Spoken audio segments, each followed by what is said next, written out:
everyone. Thank you so much for joining us. If you're coming off of the amazing set you just saw with Will, I'm very proud to introduce you to him, as well as Richard, the head of developer relations at NVIDIA. These are two people that really inspire a lot of the things that we are able to do, whether it's personally or through the work that they do in their respective worlds. Richard and his organization at NVIDIA have been incredibly supportive of TouchCast as we explore this frontier of what we can do with AI to really advance how we can create content in this new era that we're in. Will is a longtime friend, partner, collaborator, and an inspiration to me as someone that's not just a multidisciplinary, one of the most amazing human beings in terms of his creative abilities, but also someone that's really tapped in to humanity and where it's going next. I've always been astounded to hear his insights, and we're very happy to have the conversation today and talk about this crazy world we live in and where it's going next. So Will, thank you so much for joining us. Oh, thanks. It's good to be here, Ito. Thank you so much for your kind words. It's always good to see you physically, virtually. Almost. And, you know, these tools are... this tool is pretty awesome that you keep pushing and innovating upon. This is awesome. So, Will, I wanted to start with just kind of your view on how has this COVID situation changed humanity? Like, do you think it's going to just go back to normal now, or do you think there's certain things that are really going to have an impact, a lasting impact on the way we live, and more specifically, and when you look at it through the lens of the music industry and performance, because we just came off this incredible set that was shot while you're in your studio, but it looks like you're on this amazing venue. So would love to hear your perspective on that. I think the world is not going to go back the way it used to be. There'll be some, there'll be some factions, there'll be some parts of the world that are the same as they were, but the large part is not going to return to the way it was. It's going to be better, though. I think we have better tools because of how people clamored and rushed to solve, how we interact and improve upon them. Now we have better collaboration tools. Big companies have realized that they could still hit their marks. And unfortunately, people probably won't return to the office as usual, because now you can work from home with these awesome tools. The music, that's really hurt us a lot. COVID has hurt us a lot because you can't tour. And when the world opens back up, it's not going to be the same. It's going to be crazier. Like when the world opens back up, freaking clubs and touring is going to be freaking nuts. It's going to be like, I can't even compare it to the other eras. It's going to be like the fucking world roaring 20s of this 20s. It's going to be nuts, bro. I agree. Yeah. It's because it's been a year of people just isolated and like not having a concert, not going to a club. You know how freaking nuts it's going to be when the world opens up? So that's the that's what I mean by like the goods and the bads. Yeah. There's going to be good parts on why the world, when the world opens back up, it's not going to feel like it used to feel. Mm-hmm. And there's going to be some bad parts when the world opens back up, and it's not going to be the way it used to be. Right. But these tools that we have to communicate and collaborate, it's going to be more efficient. And the way that the world was, like, dang, like humanity was pretty careless. We didn't really value the way the world was. Mm-hmm. We didn't really see how fragile the world is. When I say the world, I'm not talking about the planet. I'm just talking about the world, going from point A to point B, meeting up with, you know, John, Sally, you know, Robert, Terrell, whoever you're meeting up with. We didn't really value that. Mm-hmm. And and um and now I hope everyone values that. I hope we all realize how beautiful and delicate and awesome it was just to be around the table close. Just how awesome it was to be like, all right, see you later. Like in France. Like you ain't doing that no more. No. Unless you're the super spreader. You ain't doing that, bro. Unless you're in a super spreader event. At least you're not doing that now. Yeah.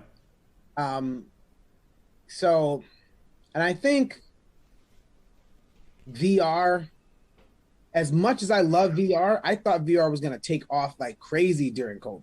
Mm-hmm. It didn't really. Mm-hmm. But that Oculus Quest 2 is freaking amazing. Yep.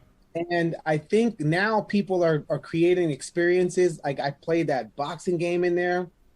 That is freaking awesome. And it's going to get even more awesome, especially when people start working in VR. People don't work in VR. They're playing games there. Right. Like when the experience is, all right, see you later, going to work. They're because gone. there's enterprise tools in VR. Like that's not what it is right now. It's still a game. Right. As soon as you're working in VR and you're making money in VR, get the fuck out of here, bro. A lot of movement. Yeah. Richard, I'm excited about that too. Yeah, it's always I'm always inspired when you talk about what's possible, and I think seeing the positives and what's going to come and appreciating what we lost is really going to make a big difference. And Richard has got a background as the former CTO at Lucas and film and at Apple, and today leading this charge at NVIDIA.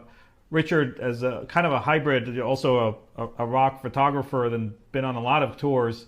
What do you think has happened kind of to the music industry? What do you think the disruption has been? What do you think is the role of technology in helping the industry get back on its feet and get back to this roaring 20s, as Will puts it? Yeah, well, I completely agree with Will. Everything came to a grinding halt, especially for the smaller bands out there, right? The larger bands could afford to take the time off, but their crews, the smaller bands, the local bands, all of that kind of stuff, everything just suddenly stopped for them. And that's been a real challenge.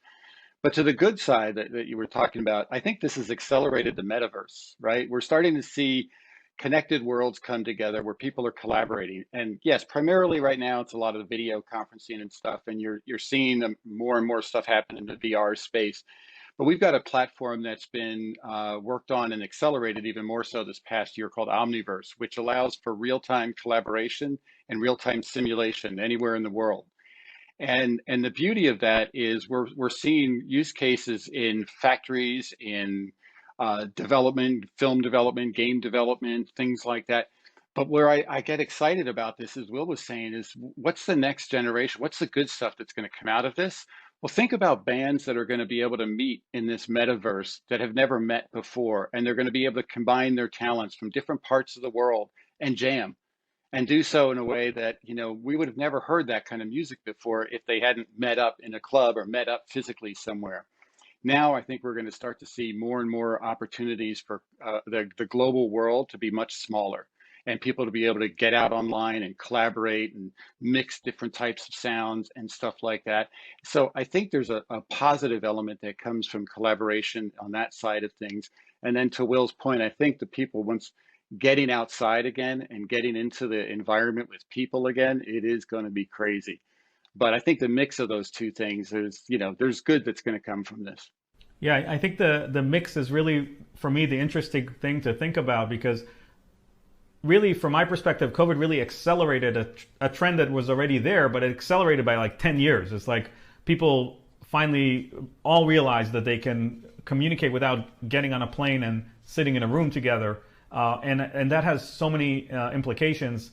And when I think about what we just saw Will do, on an incredible set, sitting effectively where he is now, I'm also struck by the business implications for the entertainment industry. If you think about the massive concerts Epic pulled off in Fortnite with massive audiences, and the notion that people will there's a value to that live performance, even when it's not physically live as well, through this kind of digital world. And what does it look like when part of the people are physically in that venue and part of the people are not there because they're still, like, for the next 12 to 18, even 24 months, large swaths of the world are still going to be really challenged. So it's not like we all think it's like going to turn back on, but it's actually going to be this kind of back and one step forward, two steps back, like we're seeing for quite some time. And I wonder how we can solve for that as well, and how we can empower these bands to still have this connection to their audience and create this happiness for people. Like, what are your thoughts, Will or Richard? I'll jump in and turn over. I was so impressed when you showed me the platform first time. We've seen our technology used for video walls and all of that kind of stuff in the entertainment space, and we've always loved that. But you guys are taking it further. You're solving problems that real world issues, like the super resolution, using our Maxine technology to improve the resolution. So people that don't have the bandwidth that they need to get that close feeling are now going to have that. You're using AI technology on our GPUs, not only the graphic capabilities of the GPUs. So I would like, when we talked about it, I said, I love what you're doing. You're giving this grand vision out of this technology. And imagine when this gets out to the smaller bands out there, the local bands, that they can kind of get back on the road in a virtual context, and do some stuff. They're all hungry to play, right? That's what they want to do. They want to tour, but they're limited yet. But yet your stuff is going to help them break out of that. And I would love to just start seeing this populated around. The big bands, we'll see them come back and they'll do their big stuff. But when you get to that mid-range and smaller ones, the ones that have really, really impacted over the past year, I look forward to them being able to have their rehearsal hall set up with your technology and be playing out for the world and getting their fans back and stuff like that. That's exciting to me. What's exciting to me is, to your point, Ido, there was always a Skype, like people knew Skype, but they didn't use it for, general purpose. It's like a business tool that you use sometimes. And even Zoom. But then everybody during COVID went to Instagram, and the quality of audio was not that good, and the quality of picture was not that great, but we all watched Versus. Like thousands of people, millions of people watching these Versus. And they use the, basic communication tools. And that's what they've been, and we enjoyed it. And it created a whole new way of collaborating and having retrospect of old catalogs and enjoying and having nostalgia and reminiscing of your favorite artists competing against each other, playing their catalog. And it was pretty beautiful. It was really beautiful. Versus on this platform, get the fuck out of here, bro. Because the concept of Versus is not going anywhere. When the world opens back up, people are still, because they know and they love that experience during 2020. 2020 is no different than 1984. If you remember it, you knew how magical it was. Or no, it was no different than 1981, like whenever E.T. came out that summer. You knew how magical that was. Right? You knew what you did in the summer of 80 whatever. Mm-hmm. People will remember what they did summer of 2020. And that was such an impact to us all emotionally, consciously, spiritually. It united us. Mm-hmm. And that's not going anywhere. When the world opens back up, we all know what it's like and the other options of like really fulfilling ourselves emotionally and an experience that quenches that thirst. Yeah, people are going to go out to restaurants, they're going to go to clubs. And then when they go home, are they watching TV or are they on that phone connecting to people in ways that the internet didn't provide to us before COVID. Right. And I think these virtual tools, instead of hopping into the virtual world and being immersed in it, pieces of the virtual world came into our physical world. Mm-hmm. And that, to me, is, what COVID taught us, is that you're not going to be swimming in VR, even though how awesome it is. It's a particular person that's going to put on that Oculus Rift 2, 3, 4, 5. But pieces of the virtual world in our physical world to allow us to communicate and experience things together in 3-dimensional space on, a slice of glass. That's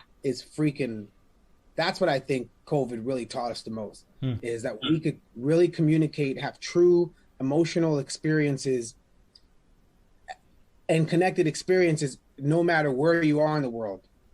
Right? I don't feel alone. Right. I'm all alone, but alone with all. Yeah, I think that's a great metaphor. And nice sentence too. Yeah, nice. It's killer. When you think about killer, no more killer. You got it. Killed. I made a point in my talk at GTC last week that the difference between me just talking to you over Zoom, or let's say you pulled out your deck and you started DJing the songs right now, which is the input to the platform we just saw. The difference between just looking at that Zoom call of you performing, apart from the audio quality, the real difference is not actually the technology. The difference is how many creative minds come together, how many different professions are involved in making you on that stage be the show that is the show that you're putting on. And I think for some of the people in the audience that are listening to us right now, they're not necessarily aware of how many different skills and professions come into making that happen. The director and the lighting person and the grips and the hair and makeup and all this village. Software. Yeah, and the software running all of that. And it's like it's your family in a way. If you go to 3rd Street Promenade, or if you go to any place where people gather, there's always that person that's busting. Yep. And then there's Beyonce on stage. And we've all seen awesome busters, people that go out and sing where people gather. And there's sometimes they're just as talented as Beyonce and Rihanna's of the world, and they sing and dance pretty awesome. But then when they're on that stage, it's a different presentation of talent. And that different presentation of talent is, like you mentioned, the lighting guy, the board, the person at the council making the voice sound great, the EQ, you have your choreographer, you have all these different talents coming together to make that experience phenomenal. The folks that built the stage. There's so many talents, and all of that is like magnetic. You are hypnotized and drawn to the collective minds that are putting that show together. Now, this platform has virtualized that. The same skill sets, the same parameter controls that are on that mic and the lighting, the same geometry that's on the stage and the stage truss is all happened virtually. The stage that you see me on, floating, aside from the floating mechanism, but the geometry for the stage is the same in the virtual world as it is in the physical world. As a matter of fact, you could take that virtual CAD that's done there, and you could print it with whatever materials you want, and it will be the same exact math. The same with the lights, same with the lasers, the same with the same feed that's behind that's feeding the Britney Spears video or the Black Eyed Peas video that's behind will be the same implementations in the physical world on physical tools. So you've taken it's pretty awesome math and algorithms that you have in this technology that has synthesized the real world and displayed it in a way that we're used to and attracted to magnetically. Yeah, and that's exactly why this is kind of happening at GTC, because NVIDIA is the embodiment of a company that made that possible with this GPU architecture that you can do so much amazing amount of compute. I think that when you, this is something I just really care about personally, that it's important that people that are not part of the industry or understand what it takes to go from me sitting at home to what you just saw involves all the creative of all these people, and that creates an opportunity to also reskill these people to apply the same creativity and their genius and apply it as is, the 20 years of experience they have, but just kind of graft it into this digital world. We still need all those skills to make that work. Yeah, we're creating the digital twin in the virtual world to the real world. And so you have to be accurate in those things so that they convey the same things back and forth. Like if you're in the digital world, you want to build a stage, you're going to go to a guy that's built stages in the physical world because they'll know what to do, right? And that same kind of concept where you're replicating the synthetic virtual world that you can communicate out into the physical world, and then what can you do with it? How can you take it further? What kinds of new experiences can you have based on things that you're familiar with? You've all gone to concerts and stuff like that, but like you were saying, never been to a concert where the stage takes off like a rocket and flies around and does all this stuff, and you're like, but it was expected because I've like suspended reality in the virtual world can have all this fun and play. But we're also seeing it actually take place in a lot of the business side of the physical and digital twins. We showed a thing earlier at GTC where BMW took an entire factory and made a digital twin of it with 300 cars. Each car was CAD accurate, 10 gig plus. They ran the entire thing in real time in that digital world. And why that's important to them is because they have to make decisions about how to retrofit the line when there are new cars coming in and doing things like that. By doing it in the digital world, they only have to make that decision in the physical world once. So these things are not just in the entertainment space, but this is the new reality. The digital twin is going to be things that we're going to see all over the place now. Yeah, and this is exactly, I think, Will, what you alluded to, that we thought it's all going to be VR, but suddenly this virtual is also coming into the physical, and these things are kind of converging. Like the people that were designing your sets for the last 15 years, increasingly, I'm sure when we started out, they might have done models, physical models, but very quickly it became all digital. So there's already those digital sets, if you will. They're just built as reference for the physical build. Now you can literally take those and put you there, and with these technologies that allow us to do these things, the specific set of technologies that NVIDIA has given us access to, called Maxine, has allowed us to separate from the background without a green screen like we're doing now. It's allowed us to scale to 4K, so we're the only kind of live event platform that streams in 4K. And it's allowed us to do things like color correction, and soon we'll be able to effectively make a 3D model of you just from your input from this kind of a call as well. The things that are coming up around the corner are just mind-boggling. Like for someone that's been in this AI field for going on 30 years, the level of acceleration is just phenomenal. And I know that, Will, you've spent a lot of time in the AI space as well. And I'm interested to hear your thoughts about how you see AI intersecting and all that. You spent a lot of time thinking about AI. How does that potentially intersect with this change that we've seen? So when you were explaining that, I smiled because I can only imagine what's going to come of that. So imagine I'm, somebody makes a digital set, and then we're planning on going on tour, and rehearsing and choreography is going to be different now. You don't have to go to the set to do your choreography. Mm-hmm. You could do your set in a small stage where the footprint of wherever you're rehearsing matches the footprint of the physical stage, but you don't have to rent out a big stadium to play at a stadium. Mm-hmm. You don't have to rent out an arena to rehearse at or to perform at an arena.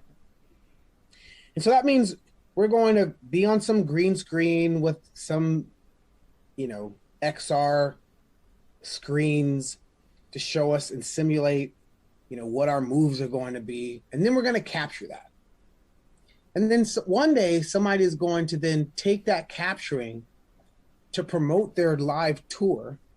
They're going to send out clips of the rehearsal. Because right now, how do you promote a tour? You have to show clips of your past tour. Mm-hmm.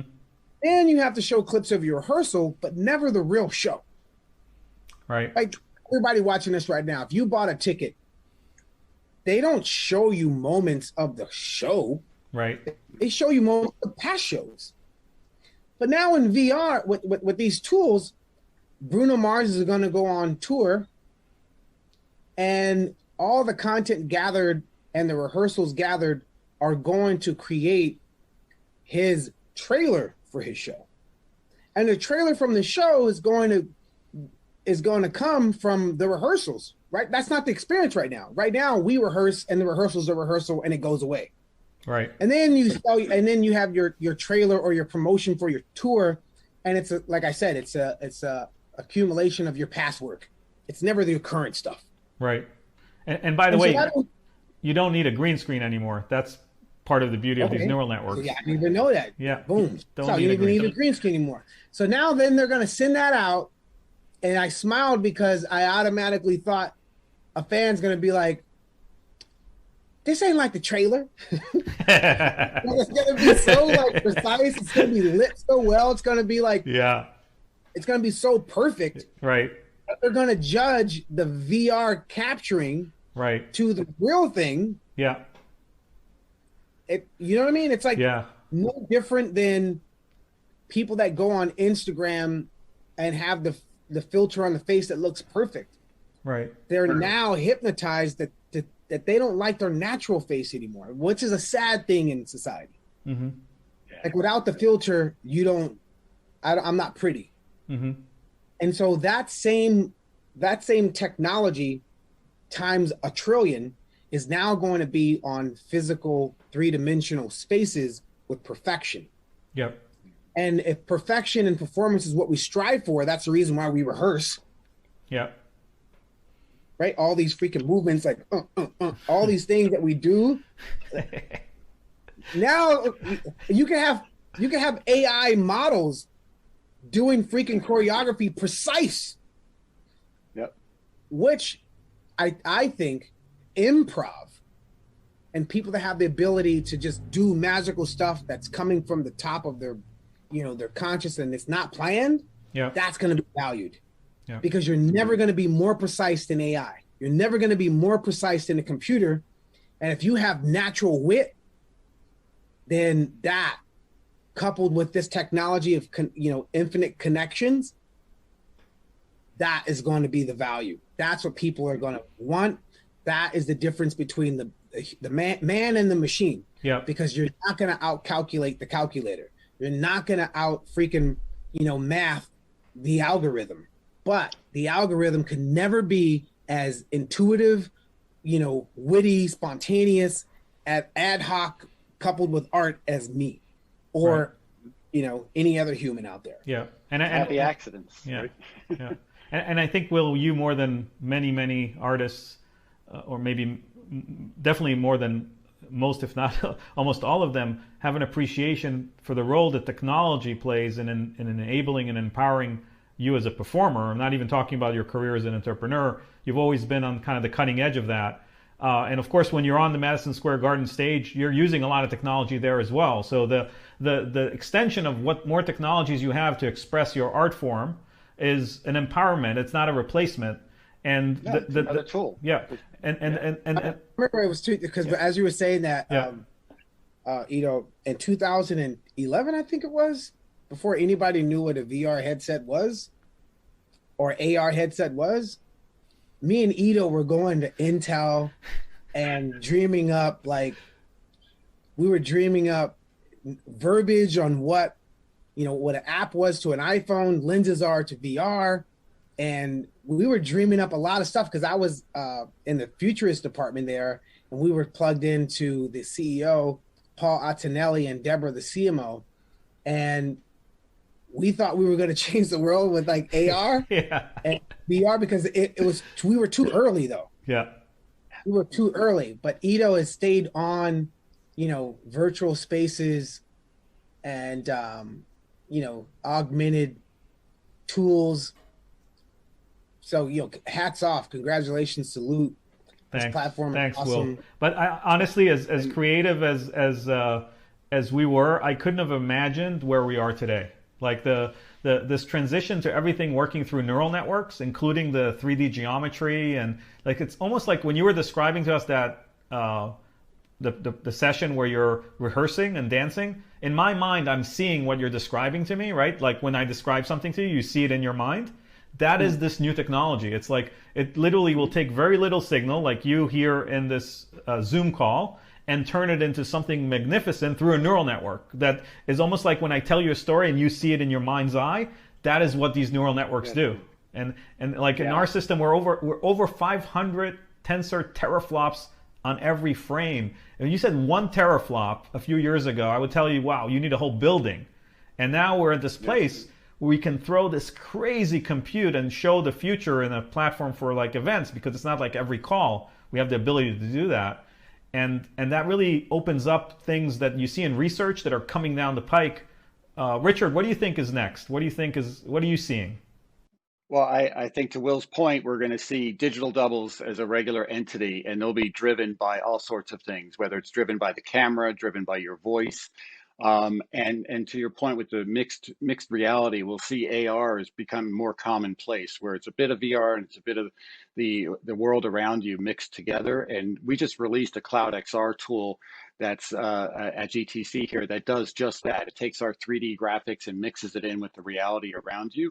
But I also like the point that Will said, it's about the, what about the other stuff, the informal things, what I call the happy accidents, when you have a performer on stage and they're doing something and it isn't calculated and it takes it to a new place.